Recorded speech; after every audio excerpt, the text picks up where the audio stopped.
교재 54페이지입니다. 바울은 자신의 사도직을 의심하고 대적자들의 유혹에 넘어간 고린도 교인들의 어리석음을 지적하고 있습니다.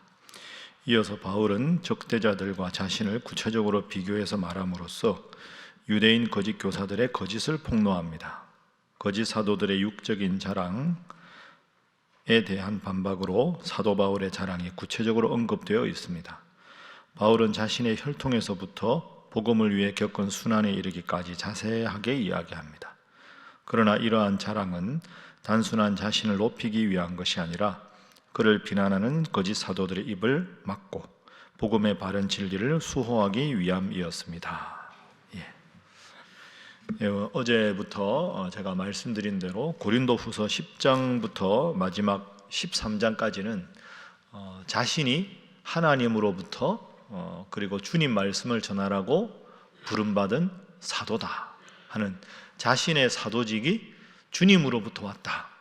그것을 적극적으로 변호하면서 거짓 사도들이 자꾸 사도 바울을 이렇게 비난하거나 바울이 전한 복음을 잘못된 것이라고 하는 것에 대해서 적극적으로 반응하는 그런 장면이 등장합니다. 고린도후서는 약함의 비밀, 나는 약하지만 주님은 강하시다. 이게 이제 전체 주제라고 말씀드렸는데, 그러다 보니까 자신의 약함, 어떻게 보면 바울은 우리가 복음을 잘 전하는 사도로만 생각하는데 자기 마음속에 가지고 있었던 자기 마음, 복음을 전하는 것이 아니라 자신에 대한 이야기가 꽤 많이 등장합니다. 그 중에 오늘 11장이 유독 그런 내용입니다. 나도 이렇게 힘들 때가 있고 나도 이렇게 마음이 답답할 때가 있다. 이런 이야기가 많습니다. 자, 1절 말씀 함께 한번 읽어보겠습니다. 시작. 원하건대 너희는 나의 좀 어리석은 것을 용납하라. 청하건대 나를 용납하라. 아멘. 내가 지금부터 할 말을 좀 이해하고 들어달라. 나도 솔직히 이런 말 그렇게 많이 안 하는데 오늘은 좀 해야 되겠다. 작심하고 한다. 우리말에 그런 말이 있죠. 그게 이제 11장 이하입니다. 자신에 관한 이야기는 안 하는데 하도 내가 비난을 받으니까 오늘은 내가 내 속에 있는 내 마음을 좀 답답한 걸 여러분들에게 하소연하겠다. 이러면서 이제 거짓 사도들의 비난에 대해서 적극적으로 논박을 하고 있습니다. 나의 좀 어리석은 것을 용납하라. 나를 용납하라. 그래서 첫 번째 기도 제목은 서로 용납하는 교회가 되게 하소서 하는 것입니다. 서로 용납하는 교회. 다 부족하다는 거죠. 우리가 사도 바울 이러면 가장 완벽한 사도, 하나님 앞에 흠이 없는 사도 이렇게 생각하는데 나도 아주 부족한 것이 많다. 여러분 어제 기억을 해보시면 사도 바울의 대적자들이 사도 바울의 외모를 가지고 비난했습니다. 사도의 외모로는 너무 부적합하다. 그리고 사도 바울은 말을 너무 못한다. 그런 말을 자꾸 들으니까 바울이 자기 속 이야기를 하는 거죠. 나를 용납하라. 나를 용납하라. 여러분 완벽한 사람은 없습니다. 그리고 설령 완벽한 사람이 있다고 해도 왜곡해서 바라보면 그 사람도 완벽하지 않아 보입니다. 예를 제일 들을 수 있는 게 가룟 유다입니다. 여러분 세상에서 가장 완벽한 유일한 한 분을 꼽으라면 예수님 아니겠습니까? 예수님은 참 하나님이면서 참 인간이었습니다. 완전한 인간이고 완전한 신입니다. 그런데 가룟 유다가 내가 원하는 구원자 예수는 이래야 된다 하는 자기 상이 있었어요. 그 상에 안 맞으니까 예수님을 팔잖아요. 예수님을 모르는 사람이 예수님을 판 게 아닙니다. 예수님 제일 가까이에 있던 제자가 예수님을 팔았습니다. 예수님이 불완전해서일까요? 아닙니다. 자기가 기대하는 예수님하고 예수님이 보여주시는 예수님이 달랐기 때문에 그런 겁니다. 여러분 이게 참 중요하죠. 다 부족합니다. 서로 용납해야 합니다.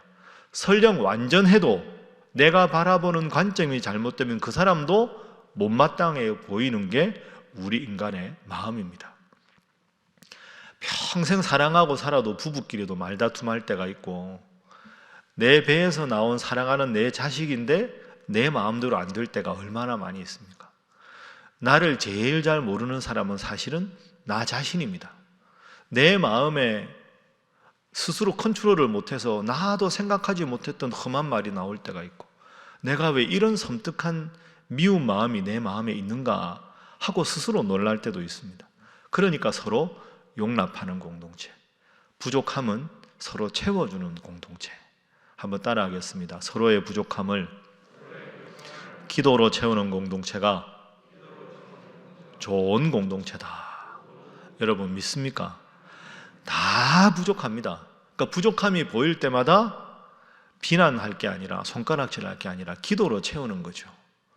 내 사랑하는 자녀가 부족함이 보일 때마다 하나님, 저 자녀를 하나님께서 더 성숙하게 해달라고 기도하고, 교회에서 이렇게 좋은 관계에 있다가 혹시 좀 마음이 불편할 때가 있으면 그분의 마음도 하나님께서 풀어주시고 제 마음도 풀어달라고 기도하고, 그러니까 부족함을 기도로 채우는 공동체가 좋은 공동체, 서로의 부족함을 비난하고 서로에 대해서 공박하는 공동체가 건강하지 않은 공동체입니다. 사도 바울은 기독교 역사상 가장 위대한 사도였지만 사도 바울도 심한 이런 비난을 받았다. 여러분 이것 꼭 생각하시고, 내가 좀 더 성숙한 성도가 되게 해달라고 기도할 뿐 아니라, 혹시 교회의 부족함을 보고 서로의 부족함을 볼 때도 서로 기도로 부족함을 채우고 용납하고 사랑하는 우리 신일교회 될 수 있기를 주님 이름으로 축복합니다. 자, 그러면 이제 바울이 자기 이야기를 합니다. 어떤 이야기까지 하는지 보겠습니다. 우리 7절 말씀, 7절 함께 읽습니다. 시작. 내가 너희를 높이려고 나를 낮추어 하나님의 복음을 값없이 너희에게 전함으로 죄를 지었느냐. 아멘. 겸손하게 내가 나를 낮추고 복음을 전했는데 그걸 가지고 자꾸 나한테 이런저런 비난이 있으면 되겠느냐. 바울이 마음이 아픕니다. 복음을 잘 전하기 위해서 겸손했는데 겸손한 바울을 향해서 부적격자다 이렇게 말을 하니까, 여러분 겸손하고 부적격은 다른 겁니다. 겸손은 능력이 있는데 스스로를 하나님 앞에 낮추는 건데, 낮추다 보니까 쉽게 말하면 사람을 너무 쉽게 보는 거죠. 바울만큼 훌륭한 사람이 사실 없지요. 로마 시민권을 가졌지요. 글 잘 쓰지요. 복음을 위해서 스스로 목숨까지 희생할 정도로 훌륭한 사람이지요. 소아시아 전체를 전도한 바울만한 사람이 없습니다. 근데 바울은 겸손하게 자기를 낮추었습니다. 겸손하다 보니 다른 사람이 바울을 쉽게 본 겁니다. 겸손한 걸 쉽게 보면 안 되는 거죠. 그래서 8절 보십시오. 내가 너희를 섬기기 위하여 다른 여러 교회에서 비용을 받은 것은 탈취한 것이라. 여러분 이게 무슨 말씀인지 이해가 잘 안 되죠. 바울이 무슨 탈취한다는 말을 쓸까? 잘 보십시오. 내가 너희를 섬기기 위하여 다른 여러 교회에서 비용을 받은 것은 탈취한 것이라. 바울이 지금 마음이 너무 아픈 겁니다. 8절은 좀 격한 감정이죠. 이런 표현입니다. 내가 고린도 교회 성도들 여러분들한테 복음 전하고 여러분 위해서 헌신했다고 해서 내가 여러분들한테 생활비를 받은 적이 있나? 헌금 받아서 예루살렘 교회 도와주는 대신에 내가 선교비로 쓴 적이 있나? 내가 여러분들 위해서 복음 전파한 모든 사역은 다른 교회에서 선교 후원금 받아서 여러분들 위해서 쓴 거다.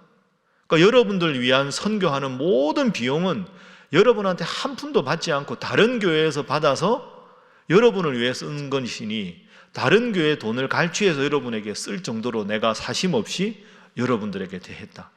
그런데 왜 여러분들은 나를 자꾸 비난하느냐?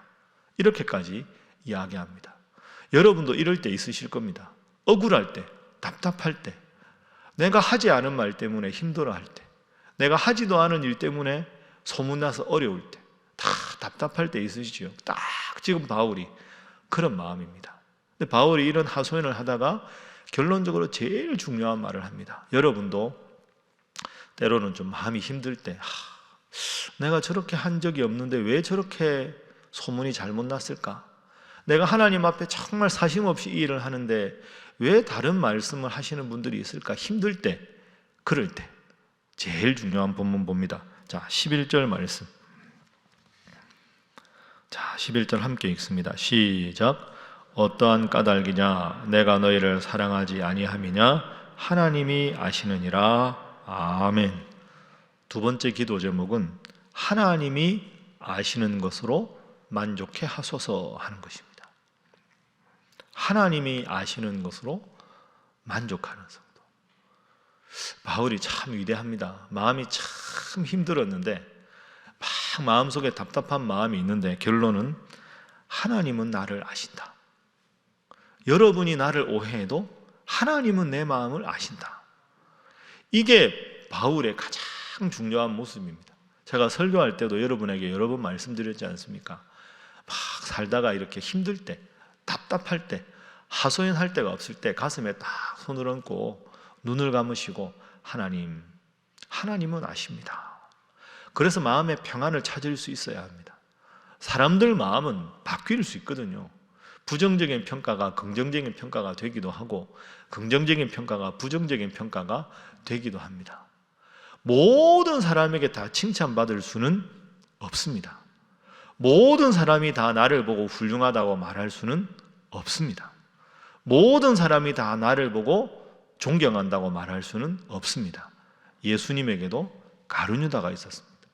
예수님 십자가에 달려 돌아가실 때 제자들 다 도망갔습니다. 예수님 잘못입니까? 제자들 잘못입니까?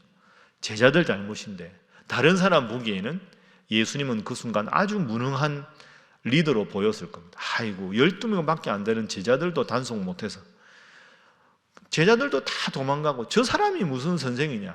저 사람이 무슨 구원자냐? 그런 말 안 했겠습니까? 그런데 예수님께서 십자가상에서 가상치는 첫 번째 뭐라고 하십니까? 아버지여 저들의 죄를 용서해 주십시오. 여러분 참 훌륭한 제자들이 도망을 가도 로마 군인들이 희롱을 해도 유대 종교 지도자들이 의기양양하게 있어도 다 보면서 용서해 주십시오. 왜? 하나님 앞에 예수님은 바로 서 있으니까. 11절 말씀 하나님은 아시느니라. 여러분도 이제 사회생활 하시고 직장생활 하시고 가정에서나 교회에서나 힘들 때 답답할 때 하나님은 나를 아신다. 하나님 앞에 내가 바로 서 있으면 하나님 앞에 내가 정직하면 때가 되면 하나님께서 우리를 높여주시고 때가 되면 모든 오해를 풀어주시는 그 하나님을 믿고 하나님 알아주신다 이 마음으로 위로받고 다시 힘을 얻으시는 여러분 모두가 되시기를 주님 이름으로 축복합니다. 자, 세 번째입니다. 세 번째는 우리 16절 말씀 보겠습니다. 16절 제가 읽습니다. 내가 다시 말하노니 누구든지 나를 어리석은 자로 여기지 말라. 만일 그러하더라도 내가 조금 자랑할 수 있도록 어리석은 자로 받으라. 이런 거는 바울이 얼마나 지금까지 고생하면서 하나님 말씀을 전했는지. 여러분 내가 좀 어리석은 자라고 자꾸 생각하는데 나는 어리석은 자가 아닙니다. 내가 참 이런 말까지 안 하려고 했는데 솔직하게 내가 내 이야기 좀 하겠습니다 하고는 이야기합니다. 죽을 고비를 여러 번 넘기면서 하나님의 복음을 위해서 얼마나 수고하고 희생했는지 바울이 스스로를 소개하고 있습니다. 자, 19절 말씀에 너희는 지혜로운 자로서 어리석은 자들을 기쁘게 용납하는구나. 누가 너희를 종으로 삼거나 잡아먹거나 빼앗거나 스스로 높이거나 뺨을 칠지라도 너희가 용납하는도다. 거짓 사도들 말은 고지고대로 받아들이고 참 사도인 나의 말은 용납하지 않는구나. 그래서 23절 이하에 보십시오. 얼마나 고생을 했는지. 이 모든 고생은 복음을 전하기 위해서 한 것이다. 자, 그러면 정리를 한번 해보죠. 바울이 왜 자기 이야기 할까요? 자기 이야기 안 하는 사람이잖아요, 바울이. 내가 이렇게 대단하다. 난 죽을 고비를 넘겼고 이렇게 힘들고 어려워도 복음을 전하는 나는 대단한 사도다. 어떻게 보면 자랑이 아니지만 자랑하는 거 아닌가라고 오해받을 것을 무릅쓰고 자기 이야기합니다. 이유가 뭘까요? 바울이 복음 위에 얼마나 바로 섰는가를 제대로 변증하지 않으면 거짓 사도들이 바울은 거짓 사도다. 사도의 자격이 없다. 나아가서 바울이 전하는 복음을 우습게 여기는 겁니다. 바울이 제일 걱정하는 건 그겁니다. 바울을 목회자로 존중하지 않으면 그걸 그대로 두면 바울을 통해서 전해지는 복음을 우습게 여기는 거죠. 복음이 우습게 여겨지지 않도록 바울은 스스로를 변호하는 겁니다. 이것이 후반부의 내용입니다. 그래서 세 번째 기도 제목은 목회자를 존중하는 교회가 되게 하소서 하는 것입니다. 목회자를 존중하는 교회. 제가 목사로서 이런 기도 제목을 참 여러분에게 말씀드리는 게 조금 쑥스럽긴 한데, 여러분 바울의 입장을 다시 생각해 보십시오. 바울은 억울해서 자기를 변호하는 게 아닙니다. 목회자인 바울이 이런저런 잘못된 소문이 나는 것을 그대로 두면 바울의 입에서 나오는 복음이 왜곡되는 것이 문제라는 거죠. 여러분, 목회자의 권위는 여기 있습니다. 제가 우리 교회 담임 목사지만 제가 대단한 존재로 여러분에게 인정을 받으려는 게 아니라, 여러분 중고등학교 때 공부해 보면 다 아시죠? 그 과목 선생님이 싫으면 그 과목은 공부하기가 싫습니다. 그 과목 성적은 떨어지게 되어 있습니다. 그러니까 선생님을 좋아하면 열심히 공부하게 되고 성적이 좋아지게 되는 것과 같습니다. 바울이 미우면 바울의 입에서 나오는 복음이 의미가 없어지는 겁니다. 제일 중요한 게 이겁니다. 그러니까 목회자를 존중하는 교회, 목회자는 성도들을 진심으로 사랑하는 교회가 될 때 교회가 바로 서는 줄로 믿습니다. 여러분, 제가 담임 목사인데요. 저는 민감한 부분이 있고 민감하지 않은 부분이 있습니다. 여러분이 저한테 우리 목사님은 얼굴이 좀 못생겼다 이렇게 하면 전 전혀 관계하지 않습니다. 저는 외모에 별로 관심이 없거든요. 우리 목사님은 머리가 별로 없다 이렇게 전혀 관심이 없습니다. 저는 쥐가 빠지고 싶어 빠졌는데 제가 뭐라고 하겠습니까? 아버지 닮아서 빠지는 거 빠지면 빠지는 거지 이렇게 생각합니다. 그러니까 저는 그런 것에는 전혀 민감하지 않습니다. 그런데 목사가 제일 민감한 건 그런 겁니다. 제가 하지도 않은 일, 하지도 않은 말, 그게 혹시 잘못된 소문이 나면 저는 마음이 불편합니다.